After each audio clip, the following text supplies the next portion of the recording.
नवरात्रि का 7वां दिन कालरात्रि माता को समर्पित होता है। माता कालरात्रि को काली मां भी कहा जाता है। माता कालरात्रि का रूप बहुत ही विकराल है, क्योंकि माता दुर्गा का 7वां अवतार कालरात्रि पापियों का संहार करने के लिए धरती पर आती है। नवरात्रि के 7वें दिन को महासप्तमी भी कहा जाता है। नवरात्रि के 7वें दिन मां कालरात्रि की पूजा की जाती है।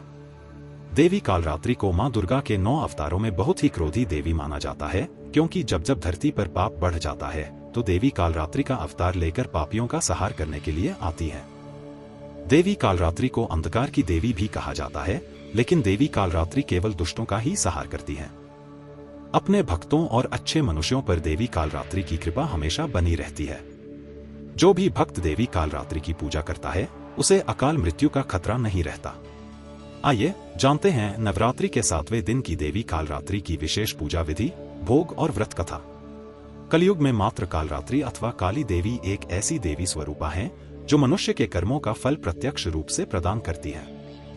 कालरात्रि माता को अनेक नाम से जाना जाता है: भद्रकाली, दक्षिण काली, मातृकाली तथा महाकाली। मां कालरात्रि का स्वरूप। कालरात्रि देवी का शरीर रात के अंधकार की तरह काला है। गले में विद्युत की माला और बाल बिखरे हुए हैं। मां के 4 हाथ हैं, जिनमें से एक हाथ में गंडासा और एक हाथ में वज्र है।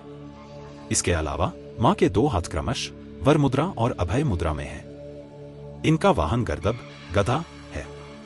कालरात्रि माता के स्वरूप को वीरता का स्वरूप माना जाता है। मां कालरात्रि की पूजा विधि। मां कालरात्रि की पूजा करने के लिए सुबह उठकर स्नान आदि से निवृत्त हो जाएं। इसके बाद माता कालरात्रि की पूजा के लिए चौकी सजाएं। माता की तस्वीर पर काले रंग की चुन्नी चढ़ाएं। इसके बाद मां कालरात्रि को रोली, अक्षत, दीप और धूप अर्पित करें। इसके बाद माता कालरात्रि को रात रानी का फूल चढ़ाएं। फिर गुड़ या गुड़ से बनी चीजों का भोग लगाएं। इसके बाद माता कालरात्रि पाठ, दुर्गा सप्तशती, दुर्गा चालीसा का पाठ करें। माता कालरात्रि का भोग प्रसाद। माता कालरात्रि को गुड़ या गुड़ से बनी चीजों का भोग लगाया जाता है। साथ ही माता कालरात्रि को मालपुए का भोग भी लगा सकते हैं। इससे कालरात्रि मां की कृपा आप पर बनी रहेगी। कालरात्रि मां को मीठे का भोग इसलिए भी लगाया जाता है क्योंकि माना जाता है कि क्रोधित माता को मीठा खिलाकर ही शांत और प्रसन्न किया जा सकता है। माता कालरात्रि की कथा।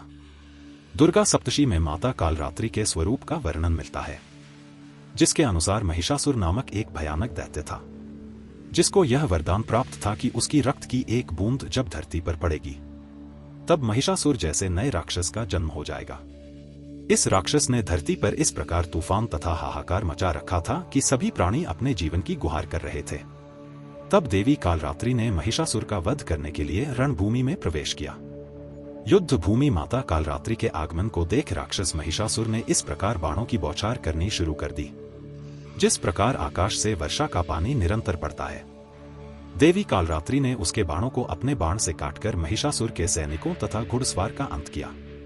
इसके उपरांत क्रोधित मां कालरात्रि ने महिषासुर के शीश को अलग करके उसके रक्त को पृथ्वी पर गिरने ना दिया।